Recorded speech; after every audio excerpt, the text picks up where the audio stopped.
All right, that's a pretty good QSO. That was KA2BKG up in Bel Air, Maryland. I had heard him this morning a little bit below my frequency, and I spotted him on the NA5B web SDR, but he was about, I guess about 5 kcs below me, and I couldn't get him to move. People don't tune around these days. They just assume that the other station will come up on the same frequency that they're transmitting on, which is a valid assumption these days. But anyway, I sent him an email and I said, hey, I want to have a contact with you, but I'm kind of rock bound. Well, I am rock bound at 7039.5, which is, I mean, I can tune around with the receiver here, fine, but the transmitter in here is crystal controlled at 7039.5.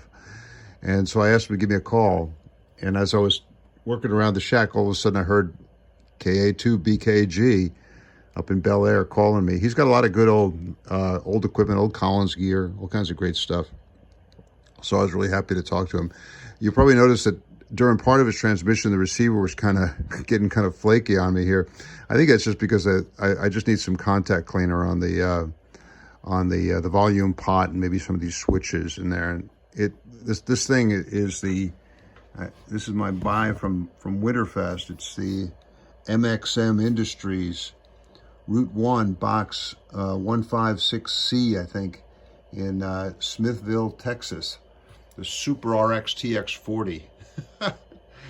And I love how the frequency readout is written basically in Sharpie. Very much my style. Anyway, I got this thing working. $1 at the Winterfest Hamfest. All right. Thanks a lot, Jeff. 7-3 to all.